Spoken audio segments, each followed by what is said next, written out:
La unitat de diagnòstic de Fundació ACE va ser creada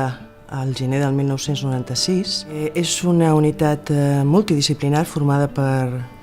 gran quantitat de professionals. Entre ells som 5 neuròlegs, una geriatra, 3 neuropsicòlegs, 2 treballadores socials, una infermera auxiliar, a l'equip d'assajos i a l'equip de la unitat d'atenció a l'usuari, format per 3 persones, fonamentalment. La unitat té com a objectiu fer diagnòstic de malalties degeneratives i aportar el tractament més específic per cada una d'elles segons el diagnòstic determinat al final per tot l'equip de la unitat de diagnòstic. A la unitat de diagnòstic es pot accedir habitualment, s'accedeix per la via pública, som un centre concertat amb Servei Català de la Salut, però també es pot accedir per via privada. El gran gruix dels pacients que arriben a la unitat és per la via pública i són derivats habitualment a través del metge de família o especialista en neurologia o psiquiatria o geriatria que vulguin esbrinar o vulguin arribar a un diagnòstic més encertat de la patologia que presenta el pacient que s'ha derivat.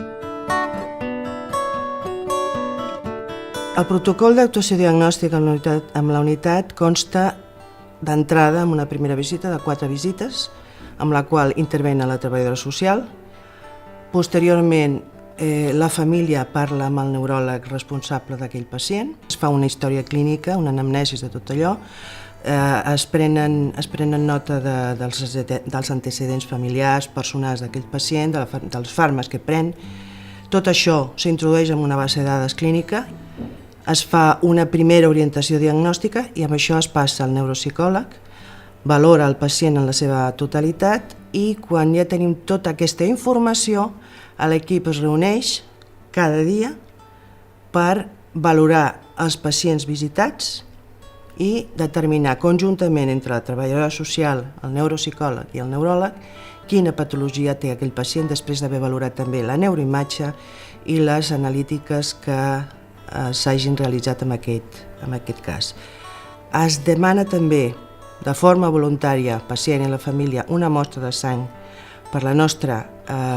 seroteca o la nostra base de dades d'ADN, en la qual s'utilitzarà pels estudis d'investigació poblacionals en genètica amb demències.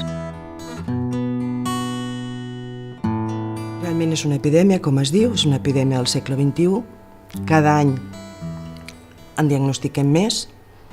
i cada any la gent està més preocupada per les pèrdues de memòria que sofreix, que poden ser habituals i normals a certa edat i no necessàriament han de desembocar en una malaltia d'Alzheimer, però sí que el diagnòstic precoç cada vegada es fa més sovint, a la qual això facilita que les eines terapèutiques es puguin posar en marxa més sovint.